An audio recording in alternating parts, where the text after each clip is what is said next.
have a hard time analyzing Sir Pentious. At first I thought it was because he has about half the screen time as the other Hazbin residents since Alex Brightman split his effort between Sir Pentious and Adam, but that's a cop-out. I've done videos on smaller characters like Emily. Actually, I did a whole video on the singular line ace in the hole. My problems with Sir Pentious have to do with his character arc. It brings me no joy to say this, but this is going to be my most negative video about Hazbin Hotel that I have ever made and probably ever will make.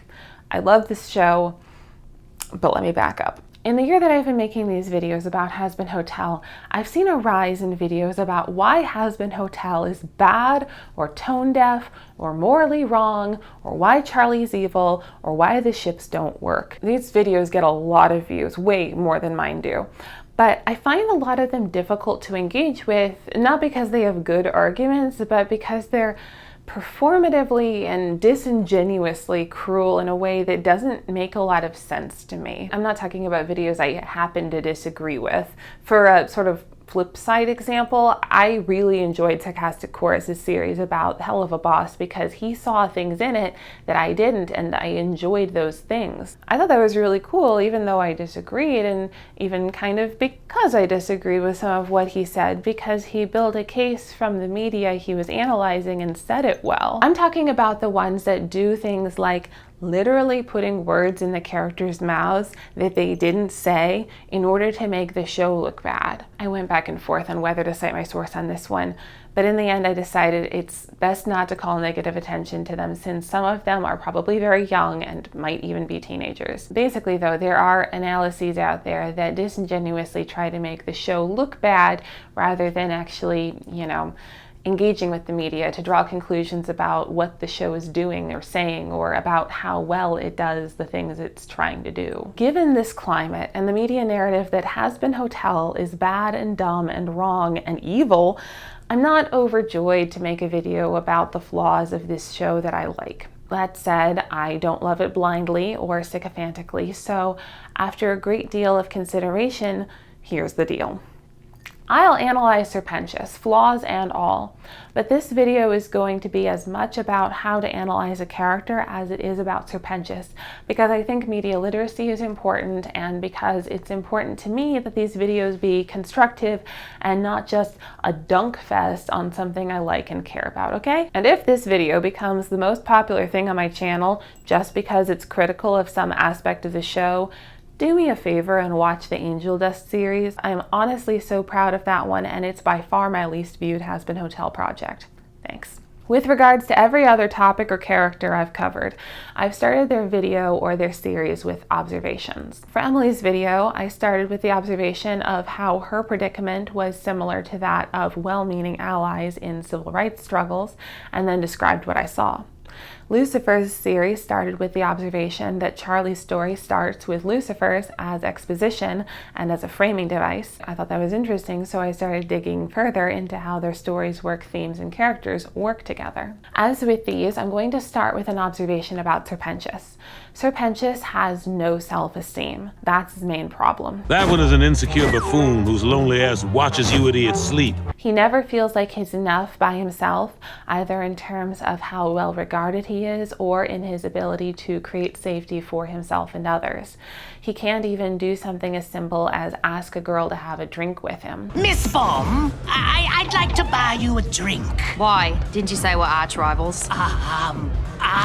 Because I'm buying everyone a drink. Or as fundamental as making sure he and his minions are safe. All right, Eggies. You've got to go. I can't keep you anymore. We'll return to that scene later. On a very literal level, this feeling that he's not enough is founded. He's a terrible fighter. Well, if all that's true, you'd think I'd have heard of you. And terrible at most things he tries to do. Pentious, wait, you were caught? It hasn't even been a day! He's not someone you can rely on, either to be competent or to do the right thing. Skin Slayer 11,000! I'm really looking forward to shooting the other residents. It would make sense then to follow his character in learning self-esteem. We could see him find things he's good at and gain confidence. He would stop viewing all his relationships as either hierarchical The almighty V's. or adversarial. Well, if it isn't my arch nemesis, have you come to meet your fate in battle, Cherry Bomb? And find people who think he's enough and surround himself with people who respect him. But that's not what happens. Pentious' story continues not as the story of someone who needs to build up his self-esteem, but as the story of someone who needs to learn to open up and trust others. You have to trust us. But I don't. This disconnect makes his character arc somewhat hard to follow. Having hit this wall in my analysis, I stepped away and tried again from a different perspective. Rather than focusing on what happens immediately after Pentious is introduced, let's look at how he ends up. Pentious is the first resident of Hell to be redeemed and sent to heaven. What? Where am I? Oh. Hello? His last moments in Hell are him realizing that he needs to take a stand against Adam. We aren't gonna last long unless we do something about him. Of course. Confessing his love to Cherry Bomb. I'm trying to fight here. You out of your fucking mind? Yes. Miss Cherry Bomb, I love you. Remember me. That was kind of hot. Readying his war machine. Eggs. Activate thrusters and charge the death ray. And being easily blinked out of existence. Fire. That could have been ugly. This is clearly supposed to be the culmination of his character arc and a resolution of some kind. Angel Dust even has this line That crazy motherfucker. to indicate that this moment is significant. Romantically, it's definitely a resolution since he spent episode 6 and the first bit of episode 8 trying and failing to get Cherry Bomb's attention. I've got more thoughts on that too, just hang tight. But with regards to him jumping into the fight to square off against Adam, what growth does that show? It's not about his willingness to jump into fights. He's been doing that this whole time. We've done battle like 20 times. I think if I was going to stretch this plot device as thin as I possibly can, I might say that he's stepping up to be the defender that he's never been before. He spent his whole life trying to win over others' protection Agent Pentious in need of immediate evacuation. without considering that he could be that for others, and even betraying those who depend on him rather than stand up for them in order to stay at the Hazbin. All right, Eggies. You've got to go. I can't keep you anymore. So there's a bit of a through line, but I have two problems with this resolution. First, this resolution isn't described nearly well enough for my liking. He gasps and says, Of course. like he just realized something, but I don't know what that is. I can't read his mind, and he's not telling anyone what's going on. I can guess that he realized he can be the protector they need, but I can't prove it, and that's frustrating to me. Second, there isn't a lot of connective tissue between the setup of him being the kind of coward who needs others to protect him and stand up for him, and his resolution as the kind of person to be the protector. That brings us to the middle of his story, which is confused and frustrating and suffers from sagging middle syndrome, in which things happen to him but don't add to his character arc. Pentious, who's been set up as the kind of person who needs to impress others and prefers to impress people by besting them in combat, is brought into the Hazbin where he's taught how to apologize, Well, I guess this is a great time for your first lesson. How to apologize. The first step to becoming a better person is to admit when you are wrong. Why don't you give it a try? Yes, Mr. Radio Demon, sir. Please forgive me for attacking you and ruining your very lovely coat. Yeah.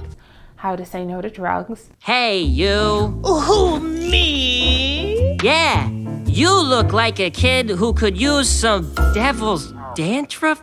Oh, for fuck's sake. Not me. I have to go home and study. Come on, kid. It'll make you cool like me. the crackhead. The only cool thing here is to say no to drugs. Now, if you'll excuse me, I'm off to not have sexual intercourse before marriage. How to apologize again. It starts with sorry. Sorry. And how to trust people. You have to trust us. But I don't. In episode 6, he shows that he hasn't learned anything when he tries to fight Cherry Bomb in the hotel lobby. Well, if it isn't my arch nemesis, have you come to meet your fate in battle, Cherry Bomb? And then tries and fails to get her attention romantically all evening. Hey, so I see the club has a sex room. So I was thinking maybe you'd want to, do a sex with me.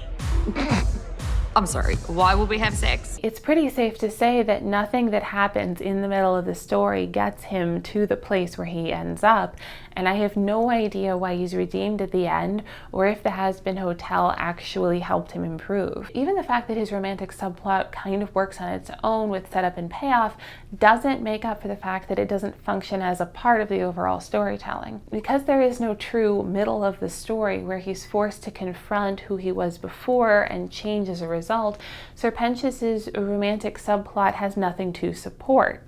In my series on Vaggie, I discussed how Vaggie and Charlie's relationship drama supports the rising tension in episode 7, but that only works because they had other plots going on. Sir Pentious, to put it mildly, doesn't have anything going on. His decision to pursue Cherry Bomb doesn't do anything for his arc because he doesn't have one. Now, I mentioned a few minutes ago that I'd return to the eggs. There is one Sir Pentious moment in the show that could have been leveraged as a potential growth moment for Sir Pentious, but frustratingly chose not to. It's right here in episode 3. All right, Eggies. You've got to go.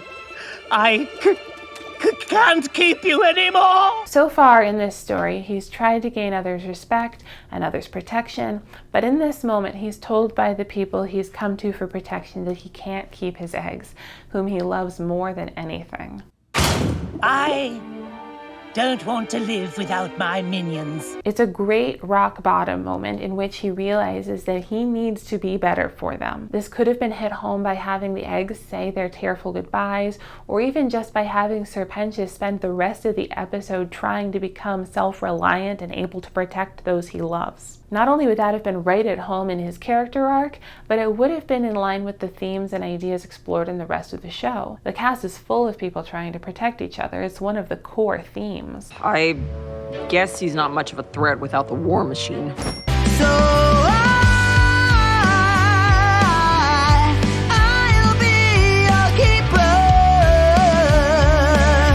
Do whatever it takes. I'll make the mistakes. I'll keep you safe and keep this secret. Don't force him back. Just make sure he's safe. All of you, get a safe distance. I'll take care of this. Now, my dear, leave it to me. It's time I remind everyone why I am here. I just don't want you to be crushed by them like I was. I need to save my people more than anything. I just don't want her to end up in the gutter like I used to. They were uprising, Emily. It is my position as the head seraphim to protect our people at all costs. I will not invite destruction into my house on my people. This is perhaps the most well-developed theme of the whole show, but while Sir Pentious comes in contact with it, not my little egg boys, he's not changed by his contact with it. Maybe there just isn't enough time devoted to him, and his development suffers as a result. Or maybe the writing team dropped the ball when it came to connecting these character moments.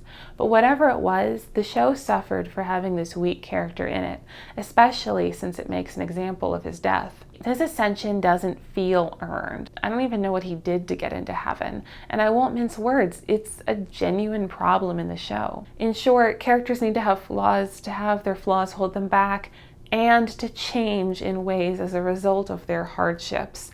However, it's really hard to map cause and effect onto Sir Pentious' development.